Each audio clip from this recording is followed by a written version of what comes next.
Hola, bienvenidos a En Trending.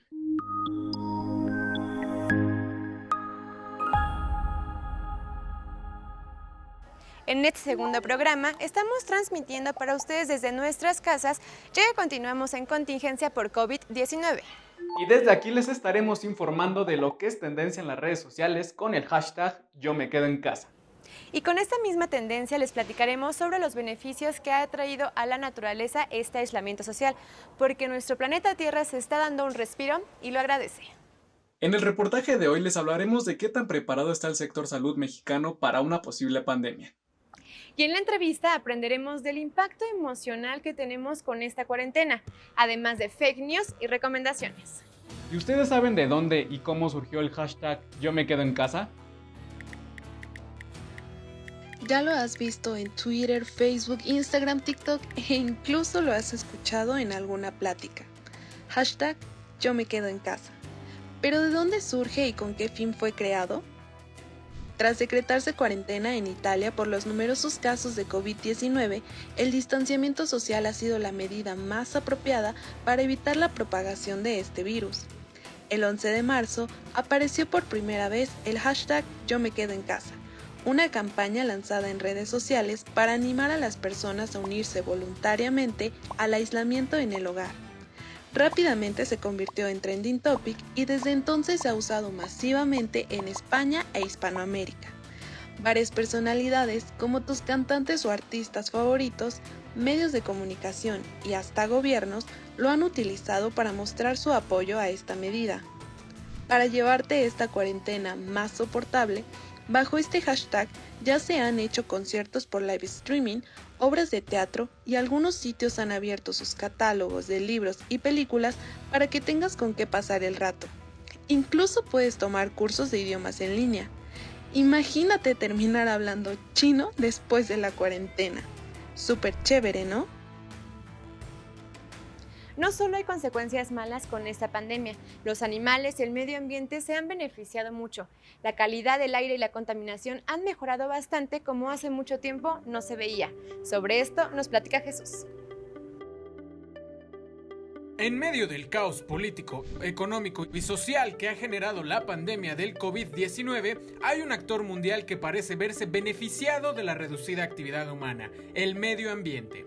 La calidad del aire ha mejorado significativamente en los países más afectados, gracias a las medidas de cuarentena y suspensión de vuelos comerciales.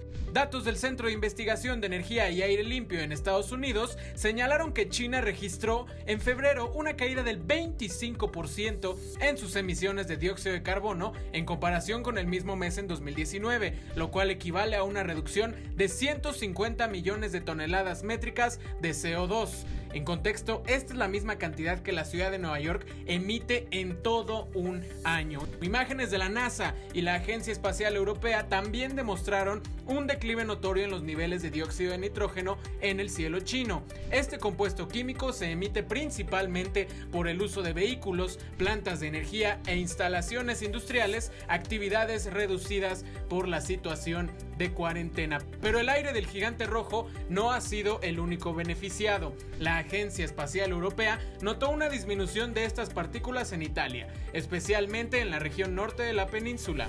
Además, imágenes en redes sociales mostraron a la ciudad de Venecia con sus canales limpios y con agua cristalina, un contraste notorio al aspecto opaco cotidiano. España tuvo también mejoras. Según autoridades locales, en Cataluña los niveles de CO2 bajaron 75% luego del confinamiento. En Madrid, los gases de efecto invernadero se redujeron un 57% con respecto a lo habitual. A pesar de la mejora en la calidad del aire, la Organización Meteorológica Mundial advirtió que la crisis del coronavirus no es sustituto para políticas contra el cambio climático y esperan que, terminada la pandemia, se disparen los niveles de emisiones, por lo que señala buscar la manera de trabajar contra el cambio climático a largo plazo.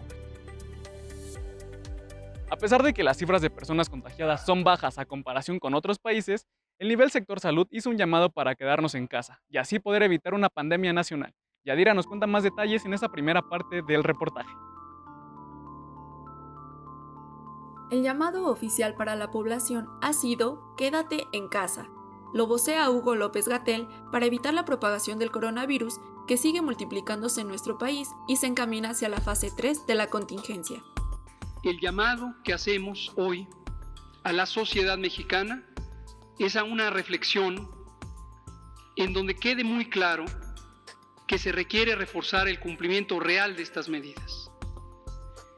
Es una responsabilidad de todos y todas y es nuestra obligación cumplirlas cabalmente y en forma enérgica, sincrónica y consistente. Todos y todas debemos cuidarnos a nosotros mismos y cuidar también a nuestros seres queridos. Pero también todas y todos debemos contribuir para que logremos reducir la intensidad de esta epidemia. Con un notable aumento en los últimos días de las cifras de contagios y decesos a causa del COVID-19 en México, la mayor medida de prevención es quedarse en casa tanto como sea posible para contrarrestar los contagios, pues de no controlarlo y dejar que pase desapercibido, los servicios de salud se verán rebasados por la cantidad de personas que irán a los hospitales.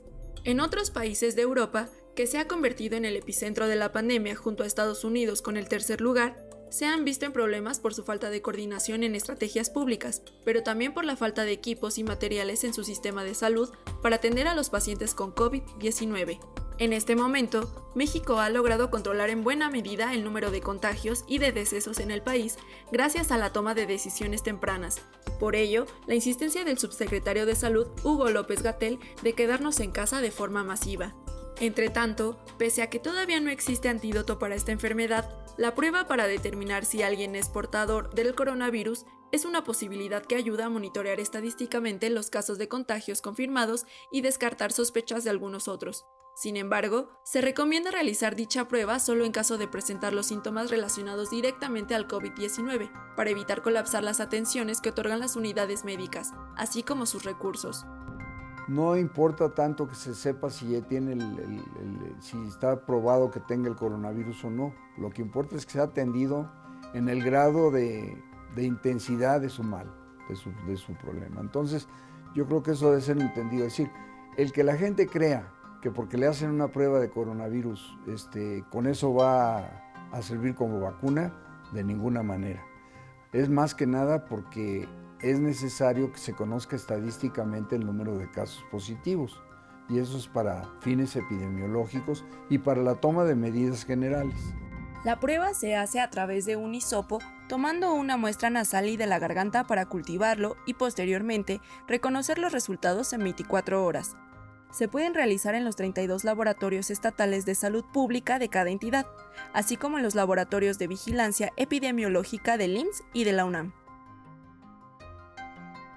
En México, muchas personas no pueden dejar de ir a trabajar ya que no tienen un empleo y sueldo seguro, cuentan con negocios propios o simplemente sus ingresos se deben al trabajo diario. Frida nos concientiza sobre la otra cara que tiene el hashtag Yo me quedo en casa.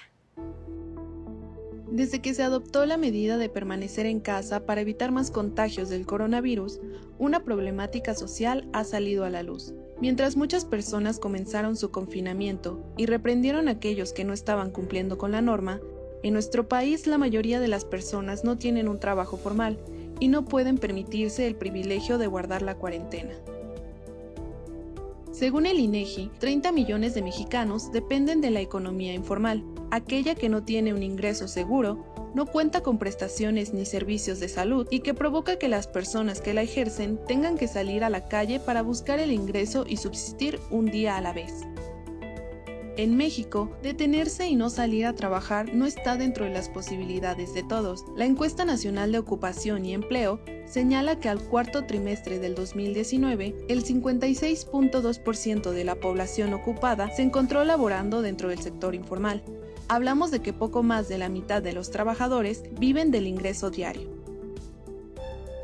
En este sector se encuentran trabajadoras domésticas que reciben su paga hasta que terminan sus labores, comerciantes ambulantes que dependen de lo que venden al día, taxistas que ingresan lo que el número de viajes que hagan les permite. Además, el hecho de que parte de la población aplique el hashtag Yo me quedo en casa refleja una pérdida aproximada del 70% en su ingreso diario. Ante el panorama de una crisis sanitaria, ello se convierte en parte de la población más vulnerable. Al no poder parar sus actividades, porque significaría cortar sus ingresos, tienen mayor riesgo de contagiarse del virus y si eso sucede, no se podrían permitir pagar por atención médica en el caso de saturación en el sector público.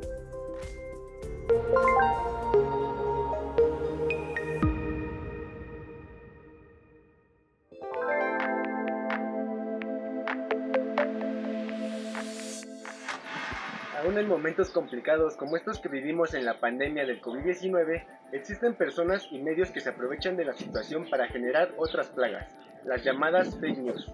Estas son utilizadas para robar datos, generar pánico social o simplemente para confundir a la población. Aquí te traemos algunas de las noticias falsas que han causado mayor ruido en las redes y herramientas de comunicación. La noche del 15 de marzo circuló por redes sociales la muerte del empresario José Curi, quien presuntamente había fallecido por el coronavirus. Una noticia falsa que se desmintió al día siguiente en la conferencia mañanera. Afortunadamente, el señor no ha fallecido. Lo que sí fue cierto es que la primera muerte por el virus se dio el 19 de marzo en un hombre de 41 años que padecía diabetes. A través de Facebook, Twitter y WhatsApp han circulado mensajes donde se ofrecen bonos gratis para alimentos y medicinas. Sin embargo, se trata de una estrategia para robar la información de las personas que ingresen. Así es como la desmintió la cuenta de la ONU y la Cruz Roja en México. De la misma forma, ha circulado un mensaje donde se invita a que las personas ingresen datos personales y financieros para obtener gratis el servicio de la plataforma Netflix durante este periodo de cuarentena. ¿Recibiste una imagen de un protocolo para entrar a casa? Se trata de un documento falso que utiliza logotipos oficiales, pero desmentido por la Secretaría de Salud. En Twitter se hizo viral una imagen donde se aseguraba que el gobierno ruso soltó leones en las calles para que las personas respetaran la cuarentena. Pero se trata de una publicación falsa, con una fotografía de Sudáfrica publicada en 2016 por el diario Daily Mail. Recuerda seguir las recomendaciones de las fuentes oficiales de salud, permanecer en casa en la medida de lo posible y verificar la información que te llega a tus redes. Los últimos días han marchado más rápido de lo usual. El coronavirus cada vez da pasos más agigantados. ¿Tenemos aún oportunidad para hacer frente a este virus? ¿Tenemos las medidas adecuadas a nivel sector salud? De esto va nuestra segunda parte del reportaje con Jacibe. ¿Nuestro sistema de salud está preparado ante un escenario como el de otros países de Europa? Tomando en cuenta que la sobrepoblación en el sistema de salud pública es un factor determinante.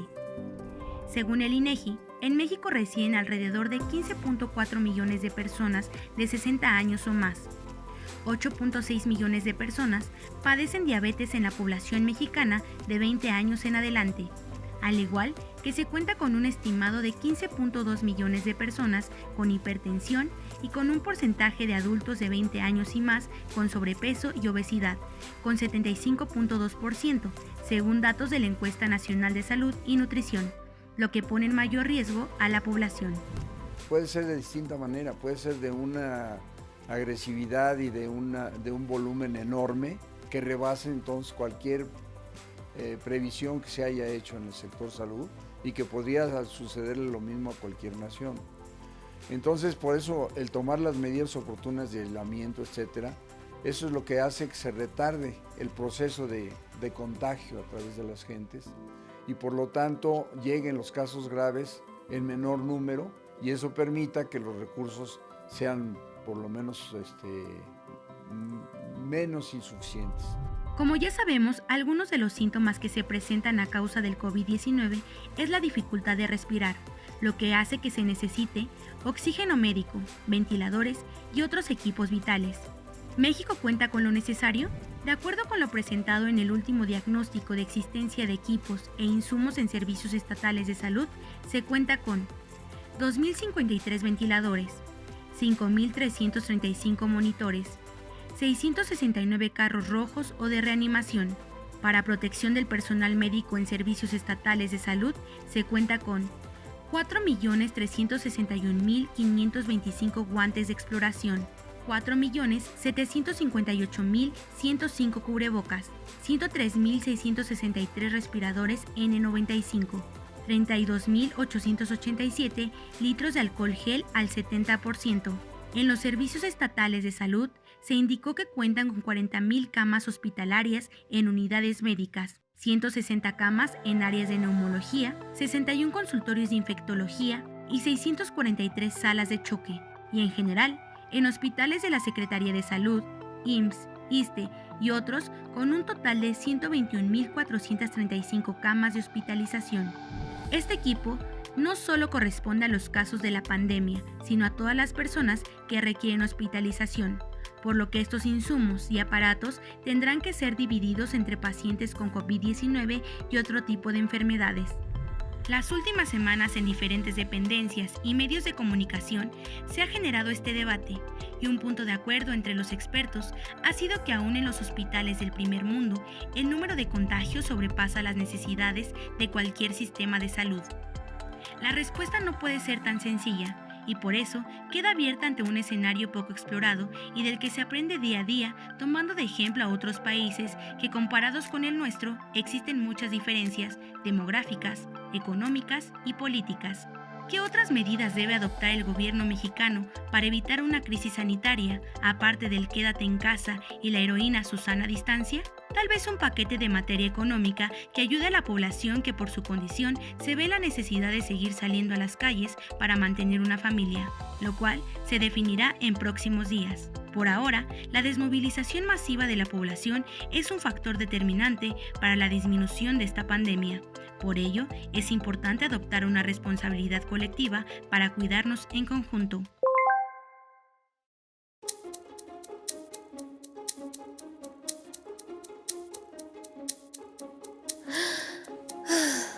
Casi 2 semanas en casa. Me empiezo a desesperar. Comienzo a extrañar el bullicio de la calle. ¿Por qué siento esto? ¿Por qué estoy hablando sola? ¿Quién podría explicarme por qué me siento así?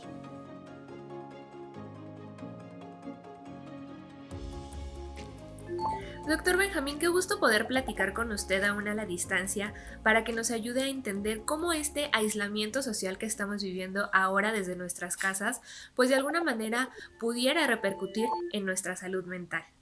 Viridiana, para mí es un gusto estar con ustedes en su programa. Agradezco la invitación. ¿Cuáles son las repercusiones del aislamiento social o del cambio de rutinas? ¿Qué repercusiones esperamos ahora que tenemos que cambiar nuestro día a día? Pues los seres humanos somos seres de rutinas, somos seres que nos vamos acostumbrando a la misma dinámica, vamos estableciendo horarios, vamos estableciendo formas de sobrellevar o de contender el día a día. De manera que cuando nos cambian la rutina, y sobre todo nos cambian la rutina de forma abrupta, de forma que no es placentera porque nos piden un confinamiento, esto nos va a generar algunos cambios emocionales. Lo primero que podemos estar experimentando es tensión, desconcierto, frustración, a veces impotencia. Y estos sentimientos que son comunes pueden irse intensificando o agravando dependiendo del tiempo del confinamiento, de las condiciones en las que estemos en casa, de si tenemos familiares con condiciones de vulnerabilidad o que en un momento dado el espacio en el que estamos habitando sea muy pequeño y tengamos hijos pequeños. Y justo a partir de esto, ¿qué actitudes, emociones o posibles enfermedades se podrían generar a partir del aislamiento y cómo podemos prevenirlas? Regularmente los cambios emocionales que van a aparecer por el confinamiento nosotros en el campo de la salud mental les llamamos un trastorno o una reacción adaptativa. Van a producir un cambio de adaptación. Esto es reacciones tales como miedo, impotencia, frustración, enojo, que puede llegar a estados mayores como insomnio, conductas depresivas, conductas de riesgo. Muchas personas que están sometidas a confinamiento pues van a experimentar un incremento en las conductas de riesgo tales como aumento del consumo de alcohol o aumento del consumo de drogas, o en la desesperación decir pues ya no me importa infectarme, ya mejor voy a salir porque ya estoy desesperado, yo no puedo continuar en estas condiciones. De ahí que se vuelva tan importante que la persona pueda detectar qué cambios emocionales está teniendo. En los últimos días, en los diferentes medios de comunicación, pues lo único o casi lo único que vemos son noticias sobre coronavirus o COVID-19, lo que pues muchas veces resulta más abrumador que enriquecedor. ¿Cómo repercute toda esta información que recibimos a nuestra salud mental y cómo podríamos informarnos sin llegar a saturarnos? Estar informados es muy importante. Sin embargo, estar mal informados puede ser una situación muy grave, ¿verdad? Porque nos genera más sentimientos de inseguridad, de impotencia, de desconcierto. De ahí que sea muy importante que cuando estemos checando noticias acerca de la pandemia, pues lo hagamos en páginas serias, páginas de la Organización Mundial de la Salud, de las autoridades de nuestro país, que lo hagamos también informándonos en medios de comunicación que sabemos que algunos son bastante serios y que nos pudieran transmitir información veraz. Esto nos va a ayudar a tranquilizarnos. Sin embargo, algo que es muy importante a tomar en cuenta es que es recomendable no estar expuesto a noticias más de 1 hora y media al día. Si todo el día estamos escuchando noticias o estamos recibiendo mensajes por el WhatsApp acerca de las noticias del COVID, vamos a terminar en un burnout, vamos a terminar cansados, desgastados, lo cual nos va a traer consecuencias emocionales, nos va a traer desesperación, enojo, impotencia, sentir que las cosas se están haciendo mal, que las cosas no van a salir bien, sentir que todos en casa no están tomando las medidas adecuadas, que porque no se lavan bien las manos, que porque no se ponen alcohol o no se ponen gel antibacterial. De manera que un exceso de información también es dañino y repercute.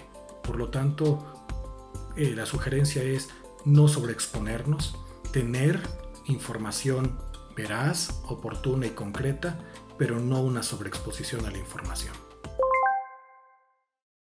Oye, Pau, ¿y si yo estoy aburrido de hacer home office, de ver series y de estar en las redes sociales? No te preocupes, Hugo, porque Adrián nos trae todas las recomendaciones de la semana porque siempre es lo que podemos hacer desde nuestra casa. Vamos a verlas. Aburrido, desesperado, ansioso, estresado o en depresión por el aislamiento generado ante la contingencia del COVID-19? ¿Te preguntas qué puedes hacer para distraerte? Aquí van unas recomendaciones para dejar de lado los traumas y pasar el tiempo con el hashtag Yo me quedo en casa. Una de las recomendaciones es que FICUNAM trae para ti 8 de las películas que formaron parte de la edición 2020. Están en línea hasta el 4 de abril, listas para ser vistas de manera gratuita. Como segunda opción, puedes ingresar a la página de la UNESCO, que liberó en formato multibilingüe su biblioteca digital mundial con una colección de alrededor de 20,000 artículos provenientes de 194 países en 145 idiomas con temas de consulta como la filosofía, psicología, ciencias naturales, matemáticas, tecnología, entre muchas más para el público en general. Si eres fan del deporte, sigue la página de Facebook Deporte UNAM, que trae para ti videos en transmisión en vivo de rutinas de ejercicios que puedes realizar en casa para que no dejes de activarte. Como elección final, te recomiendo ver tus series, programas, películas, documentales y demás audiovisuales favoritos a través de las diferentes plataformas en línea o streaming. Estar en casa no debe causarte estrés o depresión. Aprovechemos el tiempo para nuestro bienestar físico y mental. Por hoy, ya les hablamos del hashtag Yo me quedo en casa. Veremos lo que ocurre la siguiente semana en las redes sociales para hablarles de una nueva tendencia. Mientras tanto, no entren en pánico, cuídense por ustedes y por los demás, y manténganse siempre informados. Nos vemos el próximo jueves aquí en Trending. Ya nos lo dijeron de muchas formas, y todavía tenemos una oportunidad de enfrentar la epidemia. Nos queda poco tiempo para frenar el avance del coronavirus COVID-19 en México. Y la indicación es clara. Hoy nos toca quedarnos en casa para a la distancia cuidarnos entre todos. Si seguimos las indicaciones, en poco tiempo volveremos a abrazarnos, volveremos a llenar escenarios, auditorios, volveremos a tomarnos de la mano y un día cantaremos juntos un cielito lindo cargado de sí se pudo. Y sí, hay quienes no pueden quedarse en casa porque su trabajo no se los permite. Por los vendedores ambulantes, por las trabajadoras domésticas, por los policías, por los periodistas, por los médicos, enfermeros y trabajadores de la salud. Por ellos, quienes podamos, vamos a quedarnos en casa. Para que más tarde que temprano, la normalidad regrese a nuestro entorno. Sabemos que pasar la cuarentena no es fácil. Nuestro ritmo de vida está acostumbrado a no parar. Pero por eso, aprovecha este tiempo. Platica con tu familia. Lee ese libro que dejaste a la mitad. Aprende a cocinar. Termina un rompecabezas. Realiza todas esas actividades que normalmente no tienes tiempo de hacer. Estamos en la lucha de atacar este virus. Y por ahora, nuestra arma más fuerte es desde nuestros hogares. Cuidando a los más vulnerables y acatando las indicaciones de las autoridades. Sin miedo, sin difundir noticias falsas y sin hacer compras de pánico. Por eso, por ti. Por mí, por todos. Yo me quedo en casa.